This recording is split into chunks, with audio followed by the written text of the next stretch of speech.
Hello, old sport, and welcome back to A Rose Within the Thorns, where we prune the confusion around English so your understanding grows as you read. This is Season 3, Episode 5, focusing on the Great Gatsby. Up to this point, Gatsby has been preparing. The mansion, the parties, the rumors, the carefully constructed identity. Everything has been building toward one moment. In Chapter 5, it finally happens! Gatsby meets Daisy again. And what's interesting is how quiet this chapter is. There's no spectacle, no crowds, no music, no chaos. Instead, the chapter feels nervous, awkward, and deeply emotional. This is not a social chapter. This is a personal one. So, first, let's clearly walk through what actually happened. Nick returns home one evening to find Gatsby waiting for him outside. Gatsby is unusually restless and eager to please. He invites Nick out, offering him opportunities to make money, and even offers to have his grass cut. Nick eventually realizes why.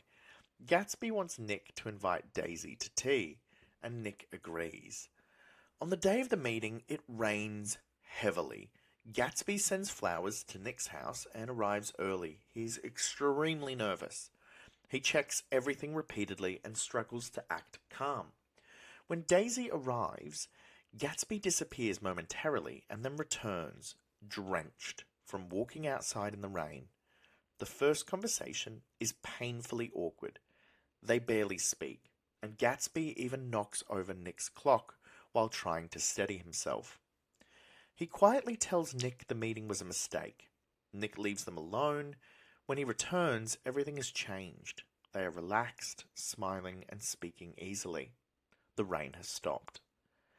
Gatsby then invites Daisy and Nick to his mansion. He gives Daisy a tour, showing her the rooms, the view, and his possessions. Finally, he shows her a large collection of expensive English shirts. Daisy begins to cry. They later sit together, and Gatsby tells Daisy he spent many nights watching the green light across the water, dreaming of her. Nick slowly realizes the moment is no longer meant for him, and quietly leaves. So let's unpack these. Before Daisy arrives, Gatsby behaves completely different from how we've seen him before. The confident host has disappeared. He's anxious, uncertain, and almost fragile. This matters. Gatsby can host hundreds of strangers, but he cannot calmly face Daisy. This suggests he is not afraid of people, he's afraid of what Daisy represents. For years, Gatsby has imagined this meeting. The reality now has to match his memory.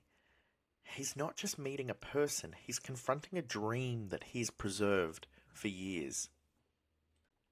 The first conversation between Gatsby and Daisy is uncomfortable. There are long silences and forced remarks. Gatsby struggles to act naturally. Then Nick leaves the room. When he returns, the atmosphere is completely different. They laugh easily and speak warmly. Outside, the rain has stopped. Fitzgerald quietly links weather and emotion. The rain reflects uncertainty and tension. The clearing sky reflects relief. Instead of directly telling us how they feel, Fitzgerald lets the environment mirror that. During that meeting, Gatsby accidentally knocks over Nick's clock and quickly catches it. This is a small moment, but it's also quite symbolic. The clock represents time. Gatsby's entire goal is to return to a moment from years earlier. His clumsiness with the clock mirrors his attempt to interfere with time itself. He wants not just to see Daisy again, but to restore the past exactly as it was. Gatsby then takes Daisy to his house and shows her everything. The rooms, the view, his possessions. This is important. Gatsby is not simply sharing his life, he's presenting proof. He wants Daisy to see what he has become.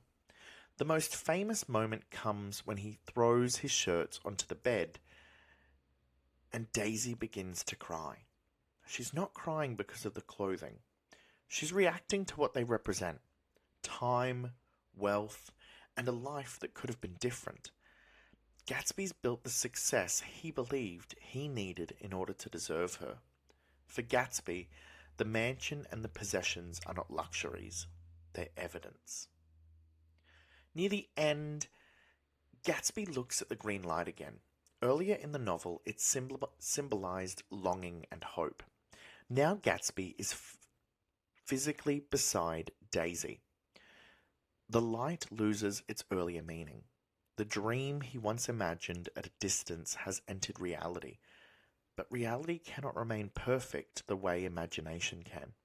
The object's not changed, its meaning has. This chapter reveals something important. Gatsby does not simply want Daisy to care about him again.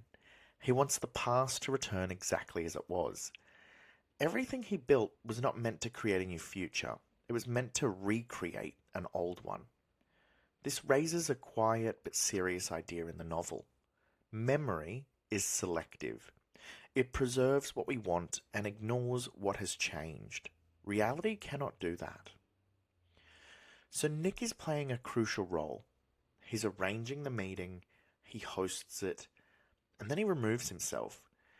Nick acts as a bridge between Gatsby's past and present. Without him, the reunion could not have happened. But once it begins, he becomes unnecessary. His final action, that leaving quietly, shows he understands that the moment does not belong to him. By the end of Chapter 5, Gatsby has achieved what he wanted for years. Daisy is beside him. But something subtle has shifted. The dream that once existed at a distance now exists in reality, and reality is far less controllable than a memory. The novel now changes direction. The mystery of Gatsby becomes the consequences of Gatsby. Next episode, we begin to see what happens when the past and present are forced to exist at the same time.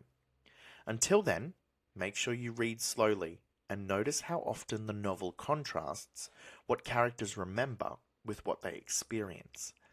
Because sometimes the most powerful dreams are not about the future. They're about refusing to let go of yesterday. This has been A Rose Within the Thorns, where we prune the confusion so knowledge can grow.